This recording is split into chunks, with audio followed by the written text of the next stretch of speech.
Hey crafty friends, today I want to scrapbook some of my travel photos and I'm going to use the beautiful gallery paper. This is gorgeous 6x6 paper and it comes in some beautiful colors and patterns. It definitely makes me think a little bit more old world, maybe even like Europe pictures, those kinds of things. Now, sadly, I do not have any pictures from Europe to scrapbook, but I do have some pictures from my recent trip to San Diego with the rest of the creative design team. So you can see here, we got beautiful patterns, very like soft, muted colors. While we were in San Diego, we went to Balboa Park, and I thought these pictures would work perfectly with this collection. There's definitely some like older buildings, lots of beautiful buildings. It was kind of like being in Europe a little bit with all of the detail and like very gorgeous architecture. We spent a really fun day over here, and it was also a little bit bittersweet because it was the day that Katie was leaving because she had to leave a little bit early. So I definitely have some story to scrapbook from that day and lots of beautiful pictures. One thing when I am scrapbooking travel photos, I always go for designs where I can fit a ton of photos in. So I'm going to bring in my base pages and we'll lay those out and see how many we can squeeze on a page. I think I'm going to go with basic beige for my bases. This is the two-tone cardstock that Stampin' Up offers now. You can see I have dark side and light side here. I think we're going to go for light side. The reason I chose beige instead of white, often I go for white, especially if I'm going to put a ton of photos on. But I thought this time we will go for a little bit of a softer background because that is the color that is in a lot of these papers. So I just thought it's going to go a little bit better than stark white. And I'm not sure which papers I'm going to use yet, but I think overall this softer color will be more complementary. And it'll still give me a really nice basis to work from as far as having a neutral base that doesn't really distract from my photos. So my thought here is to have 3 rows or bands of photos kind of going across my layout. I'm just gonna plop these down and then we can kind of move things around. Now I have trimmed these down a little bit. This one I did print a little bit smaller, both of these. So they came out around 5.5 inches long instead of 6. So if they look a little bit more square than typical 4x6, that's why they're just a tad bit shorter. I was trying to cut off the least amount of image possible and include as much as I could. I think I'm gonna swap these around here. Put this over here. So my idea for this was to have lots of 3x4s and to kind of have these rows of photos going across my 2 pages. I'm going to slide these together so you can kind of see my vision. I do use post-bound albums. So lots of times when I'm creating a design, I like to make everything flow together really nicely, very closely across the 2 pages. Because they are going to be fairly close in my album. I don't have rings kind of in between separating everything. This is kind of what I was thinking. So I'm going to have basically a big photo collage in the center of my 2 pages. Now I could possibly fit in even one more photo over here, but I don't want my pages to get too full or too cluttered. And I also don't want to run out of room for things like my title, my journaling. All that needs to go in here somewhere, and I would like to add a little bit of embellishment too. So I'm going to go through my papers here and just select some of the patterns. I know I want to use this green color. I think maybe this brown one, this map one. I am not working from a full pack of paper. This pack actually has 48 sheets and you get 4 of each pattern. But Julie, who is the Scrap Zone here on YouTube, has designed a workshop that has this paper in it. So it makes 3 double page layouts and I'm going to be making those pages. So I already pulled all the paper that I need for that out of my pack to make sure that I wasn't going to accidentally cut into some of that paper. So that might limit my choices just a little bit, but I think that's okay. There are so many good choices in this pack. What I'm thinking is to have a band going down the side with chunks of the different patterns. I think that's a fun way to include the different patterns. And I just want to kind of alternate them between like light and dark color. We'll put some blue in there. I really like this one. I wish I had this in a 12 by 12 because it's such a nice subtle background while still having some like visual texture and pattern to it. I think I like how this is looking. I think that's going to work out pretty good. I can always rearrange the pieces once I've kind of cut them down, but I think I want to mirror the design. So I'll have a row on this side and a row on this side. So I'll go ahead and get my trimmer and cut up those pieces. So here's all the papers cut and just sitting out there. Something about this I'm not really loving. And when I look at it a little bit closer, I think it's this one here, this kind of peachy color that's in here. I feel like, you know, it's which one of these things is not like the other. I think it's that. And it's just not really reading well to my eye. I'm sure I could tie it in maybe by adding some more somewhere else on the layout, but I'm thinking maybe we'll just swap it out. I was thinking maybe some more flowers, something a little bolder. Let's see, move that blue down. I kind of want the flowers far enough apart. I do kind of like that. I don't really like, there's this line, this page has like a border that goes around the edge, but I don't think it would really bother me that much. The other option I have is this paper. That's kind of nice. Oh, I think I maybe like that even more. I think I do like that, but now the other thing that's bothering me is this. I really like it, but it's really standing out. So it makes me think either one, I need to have two to kind of like balance it out, like have more than one on one side, something like that, where it's repeated. So it's not just like attracting all the attention to it, or to take it out completely and just have the sides be a little bit more muted. Decisions. All right, so here's what it looks like when I add more of that brown, and I do really like it. It really brings out these browns in the photos, and I think it just adds a little bit more richness to it. It's a problem when there's so many beautiful patterns in one pack. It's hard to make those choices sometimes. So now I think I want to map my photos.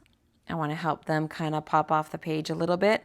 Now I could just do a collage, which I've done many times, where I literally just use the paper that's behind it to act as the mat, right? Where I put them fairly close together and the little gaps that are in between are really just there to act like a mat going in between them. And I think that would totally work, but I want to try something else first. Before I just go with that, I want to try matting it, maybe with Secret Sea.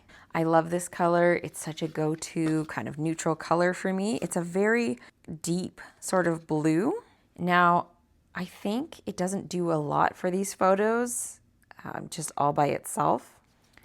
So the other option, which is something I've been doing more lately, is double matting and doing a thin layer of white, and then we have like the double. I feel like that really helps it pop off the page, because if I do, let's see, just white, I don't think it really adds much because my background is quite light, and this is like bright white Willow. Because I have such a creamy background, I feel like the white gives it nice contrast and helps it pop. I don't think there's a right or wrong answer here. I think both would work. It's either for me the double layer or just leaving them right on the page and letting, kind of narrowing up these gaps between them and letting that act as a mat. Because we do have pretty good contrast between the photos. They're a bit like darker or more intense colors. This one and this one are kind of the two that have more light colors in them and kind of blend into the background a little bit more. I feel like the rest of them would pop off the background really well. Now I know I also want to have some sort of little strip here, so I have to figure out what I want to do for that. Probably a piece of cardstock. So looking through my colors, I think my best option is going to be Secret Sea, because I need something that is 12 by 12 to span the whole distance. I mean, I could use two 6-inch strips and then just have a seam in the middle. I would like this paper. I think that would look really nice going along there. But I think if I use the light side, so I'm matting with the dark side, I'm going to flip it over to the light side, and it is found in this color here, but it also goes really nicely with this color.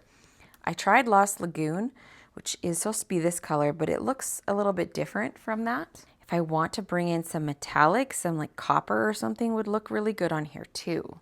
Okay, I was just looking for some copper options, and I do have this Oxidized Copper Specialty Designer Series paper. It's no longer available, unfortunately, but I do still have some of that. And I have some with this pretty teal color, but I think that's going to be too bright. And then I do have the brown, which I think could work pretty good. Let's just try cutting a little piece. Okay, I kind of like this. Having that copper paper with a little strip of the Secret Sea showing underneath. That does kind of look good. It's kind of reversed from what I usually do. I would usually go with the specialty paper as a little like 1/8 inch strip, but that does look good. I also have the textured metallic specialty paper, so we could go like really bright copper, but the only problem with that is that I don't have a 12-inch piece. This is my last piece. Okay, I think that's what I'm gonna go with. I'm gonna go ahead and cut the mats for my other photos and get that all put together. Everything is stuck down now, and I get to move on to my title and my embellishments. You might notice something changed a little bit. I realized that I didn't like having the second landscape 3x4 over here, so I moved it over to this side, and I think that creates a better flow and balance. I didn't want to try and make everything like a straight grid. I thought it would be nice to have things a little bit more offset, a little bit more organic looking, even though it's very much lots of straight lines, lots of grid. We even have grid in our pattern paper. But I thought by having these lines offset a little bit, different lengths, that it adds a little bit more movement to the page. And I think it creates really obvious places for embellishments, right? Right there, right here. And this, I'm gonna put my title and into my journaling here. And because I used a light color, I can actually journal right on the background if I want to. And then obviously over here as well, we have a nice blank spot. So if you're trying to squeeze in more photos, you could actually have a fourth one here, and that doesn't look bad either. You can definitely squeeze that in, but I would still try and work in a third point of embellishment. So if you had like one here, you might want to pop a little embellishment on the end of this photo. And some pages just have more room for embellishment than others.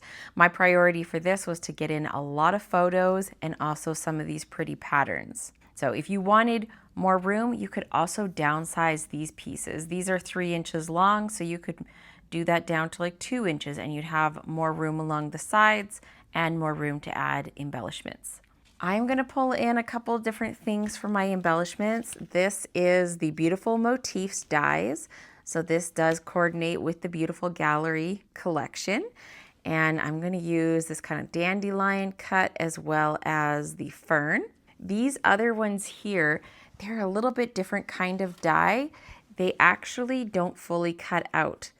So hopefully you can see this. I die cut these little flourishes, which I think are beautiful and would actually make really pretty embellishments on this page, but it just didn't work out for my design because then I would need to cut my mats bigger so that I could cut the die out of the mat, if that makes sense. Either that or go along and hand trim this after the fact, but you die cut this right out of your paper and then you'd attach your paper to your page. So this is really cool because you can go and add like dimensionals behind here and have these all lifted up. They're just really pretty and ornate. And this leaf is also like that. So it doesn't fully cut out in the middle. They just kind of pop up so you can get some nice dimension. These ones here are more standard dies. They cut all the way through. There's also the Gallery Bloom set, which is the one that coordinates with this as well. We have some beautiful florals in here. All of these have stamps and coordinating dies. There's also a set of frames that go along with this in the die set, and we have lots of little sprigs and greenery that are standalone dies that go with the outline dies. I'm not going to use these today, but they would definitely look beautiful with this paper. I went ahead and die cut some ferns from this pattern paper here because it perfectly matches my page, of course.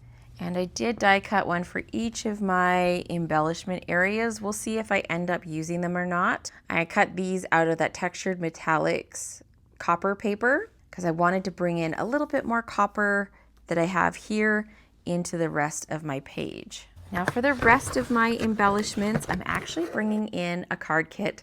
This is the Heirloom Arrangements card kit.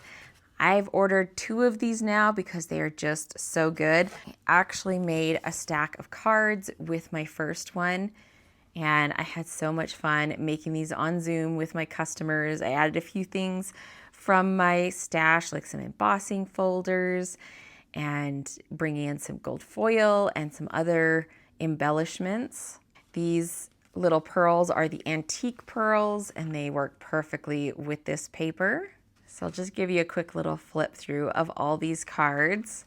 There's just so many beautiful little ephemera pieces, and it makes it super simple to pull together beautiful cards really quickly, actually. And then, of course, adding, this is a die from the Mixed Florals set. I like to keep my scrap bin handy for cards like this, so I can just bring in things from my collection or from my scraps.